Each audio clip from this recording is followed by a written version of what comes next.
What's up everyone, it's your boy Dark Santos and welcome back to the channel. I'm excited to share with you the latest Arcanist build I got cooking, which focuses on stamina and striking a perfect balance between DPS and survivability. This build is designed to keep you in the fight while dishing out massive damage, making it ideal for PvE content. Let's hop right into our stats because this is a stamina based character, so we're going to put all of our attributes on stamina. We got 64 in stamina, which is going to get our stamina up to 30,171, right? We also have our very high maximum health of 24,000. Magicka, it's not that high. And our recoveries, right? We have a lot of stamina recovery on this character. Our spell damage is 4,833. A lot of spell critical at 43.1. And spell penetration at 6,314.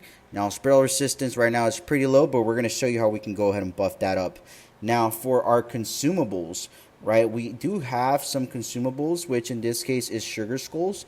And the reason why, because they're going to actually increase our health, our magicka, and our stamina. Even though this is a stamina based character, we will be using some magicka for our buffs and as well as heal. So we do have actually minor force. We have the boon of the serpent to give us that stamina of recovery, right? Major sorcery, major brutality, major savagery, and major prophecy.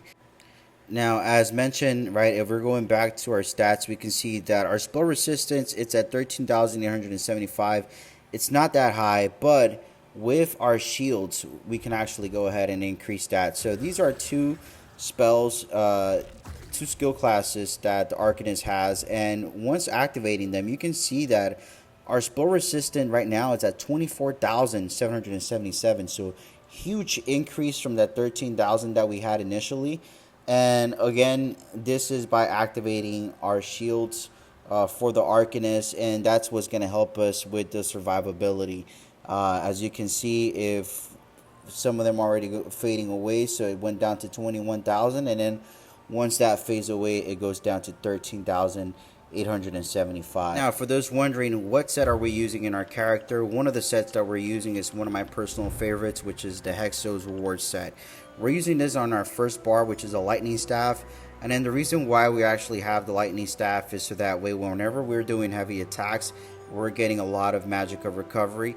But as well as by having the Hexos set, you get a 657 critical chance by having 2 pieces. By having 3 pieces, you get an additional weapon and spell damage of 129. With 4 items, you get 657 additional critical chance. But the beauty about this is the survivability, which with 5 pieces, you get a 12,305 shield that protects you from damage for 6 seconds. And this effect happens every other 7 seconds. So that right there is powerful, because with the shields that our Arcanist has, and plus this shields, we get about a whopping 36,000 shield on your character that's going to protect you from any sort of damage. Now, for our second bar, we do have the Hexo Wards Restoration Staff, and then the reason why is because we want to have a mini pocket healer, right? With the Hexos Restoration Staff, we're going to be able to heal ourselves whenever we have very low health, and again, this is going to help with survivability. Now let's hop into our helmet, which we have a monster set, Slimecraw Visage, right? This is actually heavy, and then on top of that, we have a enchantment of maximum health with the Divine Trade. And then the beauty about this, we get an additional 771 critical chance. Very powerful. And then for our chest, we have the Deadly Jack. Now, the Deadly Jack is going to come in handy for whenever we're using Fate Craver, because as you can see, it gives us a lot of weapon and spell damage, gives us more critical. But the beauty about it is if you have 5 pieces, it increases the damage over time.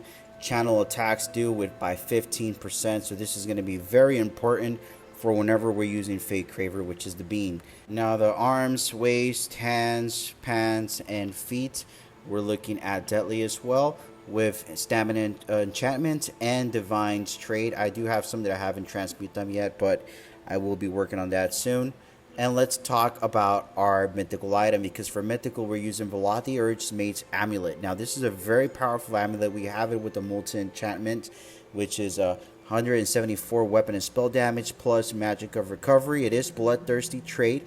And then the beauty about this amulet itself, it gives us 1,650 for offensive penetration, and then it increases your damage done to monsters. As for enchantment, we have a multiple enchantment that gives us magic of recovery and does damage done by 10% penetration, and reduces your light and heavy attack damage by 99%, which is the only bad side about it. But we're really not going to be using any sort of light or heavy attacks. The only time we're going to be using heavy attacks is for us to be able to get more magicka out there.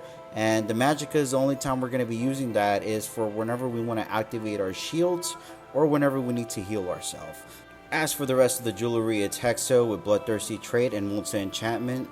Again, weapon and spell damage plus stamina of recovery is a must. Now, as for our skills, for the first skill we have Camouflage Hunter, which is a morph of Expert Hunter. Now, this is actually a fighter's guild skill, and we actually are using this because of the passive itself, right? As you guys can see, it gives us Major Savagery Prophecy, increasing our weapon and spell damage by 2,625. You also gain Minor Berserk for 5 seconds after dealing critical damage from an enemy's flank. So this is going to be a skill that we're not going to be using, but we're just going to have it equipped. Now, we do have Inspired Scholarship, which is also a morph to Tone's Bearer's Inspiration. And now this is basically going to increase our weapon and spell damage as well, just by having it equipped. And then also whenever we activate it, it's going to give us a rune, which is going to give additional 3,976 magic damage. Now, again, if you don't have any cruces as well, this is going to generate a crux for you. So that's also another reason why we want to be able to have this one equipped.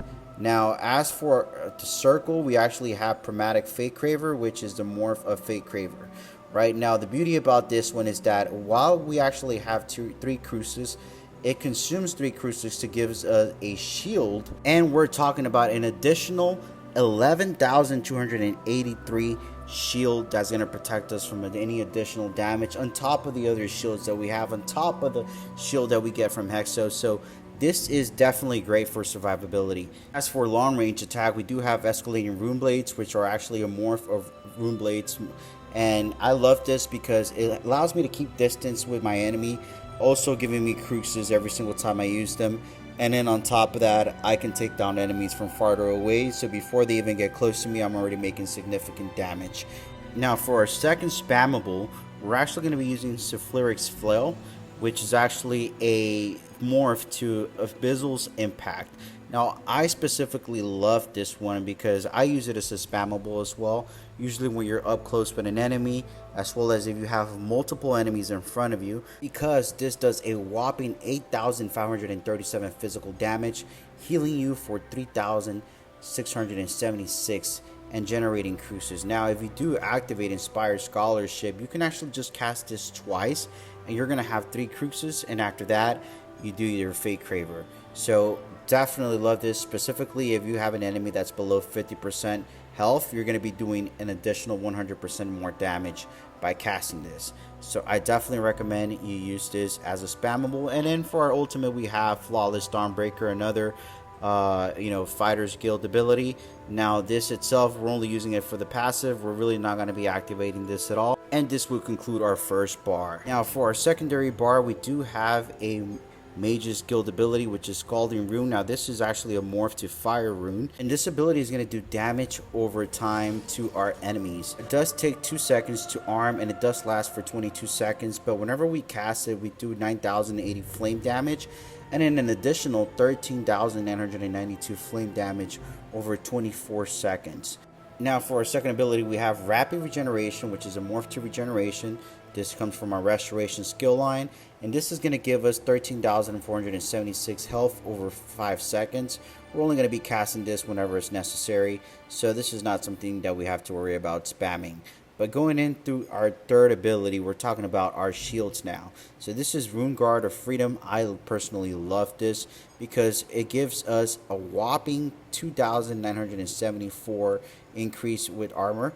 Right, you gain minor protection for 20 seconds, reducing your damage by 5%. And then the first time you actually cast this, if you go below 50% health, you're going to be able to generate 7,633 health right? Basically healing you whenever you go below 50%. So it's very useful, right? On top of that, you gain 3000 armor and crowd control for 6 seconds. Now our next ability is Fulminating Rune. Now this is actually a morph to the Imperfect Ring, and this is just going to give us damage over time. You summon an explosive rune which etches foes nearby and actually deals 20,713 magic damage over 20 seconds. Now of course your friends around you can go ahead and synergize with it, dealing additional 10,548 damage. And then our next shield is Cruise Weaver Armor, right, which actually gives us 5,948 armor for 30 seconds. While the armor persists, taking damage applies minor breach, reducing the armor of your attackers by 2,974 for 6 seconds. And any damage you receive while having this equipped also generates a crux. Now let's go to our ultimate, because we do have the King's Tides Gaze. I love this because it does a lot of damage, right? On top of that, it also follows the initial target and hunts for a new one within 8 meters if the initial target is actually slain. So this is very powerful, especially whenever you're taking out waves of enemies, right? Especially for those NPCs that are very weak. This is going to be very powerful, and even against bosses you're going to be dealing a lot of damage. So this is so far our skills. Now as for our passive, we do have Herald of the Tome fully equipped with all passives, Soldier's Apocrypha, Curated Rune Forms. We're going to have all of the passives filled out because this is just going to help us doing more damage, right? Critical damage, spell damage, weapon and spell damage. So definitely important. We're going to also have all the passives for Destruction Staff, right, which I personally love it because, as I mentioned, you're going to be generating a lot of magicka just by doing heavy attacks with the Destruction Staff. And then for the Restoration Staff, we have all the passives as well, so that's going to help us out as well whenever we're trying to heal ourselves, and then also whenever we want to generate more magicka. Now we do have medium armor, so we're actually going to have all the passives to increase our critical damage, right? Agility as well, and athletics, so for our roll dodge, so that we're not consuming a lot of stamina. So this is just going to be very helpful to make your character survive more. For heavy armor, we also have all the passes because we do have that one heavy armor equipped, that one piece, which is a Slimecraw. So that's just going to give us more health. It's going to protect us more as well. It's going to give us physical resistance. We're also going to be restoring magicka. We're going to be restoring health. It increases our magicka and stamina of our heavy attacks, right? Increases your healing received. So this is just, it's a great passive to have. So heavy armor is a must for you to at least have a one heavy armor piece for survivability. Now let's go to our Fighter's Guild, because as I mentioned, we do have those two abilities equipped from the Fighter's Guild. And then the reason why is because we want to be able to get Slayer. Now this is actually going to increase our weapon and spell damage by 3% for each Fighter's Guild ability, right? We're also going to generate 3 ultimates whenever we kill an enemy. And then that's pretty much it from these passives, right? This is not really necessary because again, we're not going to be using the ultimate, so it's not really going to be that helpful. But I always like to fill up my passives, right? So moving into the Mage's Guild. The Mage's Guild is a very difficult skill to get, but I recommend for you guys, whenever you find those books, read them out, right? Search them out, because the passives are amazing, especially if you don't have Velothi's Mage's Amulet yet, right? As you can see, the Might of the Guild is actually going to give us an awesome passive, which if you don't have any sort of mythical items equipped on your character, or even if you do, right, whenever we actually use a skill from the Mage's Guild, your heavy attacks gain against monsters are increased by 70% for 10 seconds. So this is great if you're using Oaken Soul, right? But if you're using Velothi's Mage, it's practically going to be worthless. Now for our champion points, we do have for Warfare Fighting Finesse, right, which is going to increase our critical damage. We also have Biting Aura. While Biting Aura increases your damage done over the area effects by 3% per stage. And then we have Tamarash. So Tamarash, it increases our damage done over time by 3%. And then last but not least, we have Rifle Strikes, which grants 41 weapon and spell damage to your damaging abilities per stage. So that's what we're going to be having on Warfare, plus any other passives you can actually find through there would be helpful. And then for fitness, we actually have Strategic Reserve, right? We gain 30 health recovery for every 10 ultimate you have. This is going to be very helpful for us on survivability. We also have Rejuvenation, which grants 1.8 health, magic, and stamina recovery per stage. We also have Fortified, which grants 34.6 armor per stage. And last but not least, we have Boundless Vitality. So Vitality is actually going to go ahead and grant 28 max health damage per stage. So as you can see, survivability is key, especially if you're doing solo play, right, or PvE. And now for our crafting, it doesn't really matter. I have Master Gatherer, I have Rationer for our consumables, I have Meticulous Assembly and Steed's Blessing. But it's really up to you guys on what you want to have equipped there. Now, last but not least, let's talk about if you don't have Velothi's Amulet. Now, if you don't have Velothi's Amulet, I recommend a full monster set. In this case, you can use the Slimecraw full monster set, both shoulders and helmet to be heavy. And now for our amulet, we can replace that with Hexo, so that way we have the 5 pieces, a full monster set. Now mind you, if you do have the full monster set, you're not going to make as crazy damage as you would with the Velothi's amulet, but again, it's going to help you still survive, and that's going to be important. You're still going to be kicking ass, you're just not going to be kicking ass as fast as you would with the mythical item, because if you do have the full monster set, you gain minor berserk at all times, increasing your damage done by 5%. So this is great. And then of course, for our skills, let's talk about our skills. Now what happens if you don't have the Mage's Guild skills, because it does take a long time for you to actually get that. So the best substitute for this would be Reconstructive Domain, which gives us minor fortitude, minor courage, minor endurance. It's going to increase our weapon and spell damage, plus gives us a lot of health recovery, and on top of that, it does heal ourselves for some significant amount of time. So once we have all of this equipped, as you guys can see, my stamina recovery went to 2054, health recovery to 2012, right? And we have a 25,000 shield this time instead of the 24.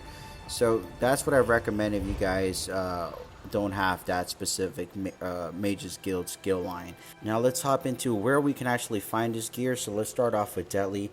Deadly comes from Cyrodiil, so you actually can get this from, you know, just questing around, you know, looking at treasure chests, etc. Hexo, we can get them from the Deadlands. I usually get them from farming these 2 world bosses right here.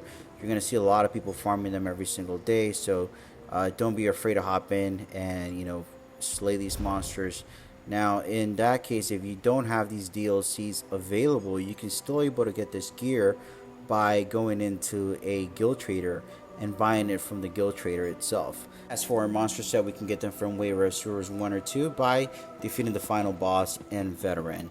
Now if you have already gotten any of these sets before in the past, right, but you don't want to go to the trouble of buying it, wasting your resources or your gold, right, if you're already unlocked them, you can check out by looking at your collections, your sets, and then you can see, for example, with Wayward Sewers, we got Slimecraw. We already got all the Slimecraw masks, so we can actually reconstruct them at a transmute station, right? Luckily in our guild hall, we do have a transmute station, so I can come here and I can reconstruct any armor that I've gotten in the game before that I already collected.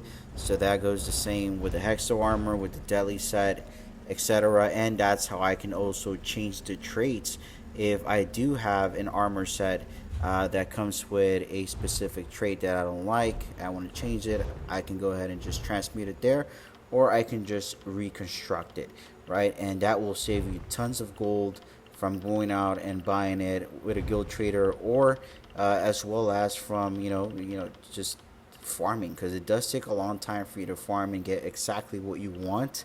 And if you already collected that item before, you're going to be most likely picking up an item that you haven't collected more from an item than you would already collected it before. Now, if you do have the money to go ahead and buy the gear, then I recommend for you to buy it once you're level 160 or above.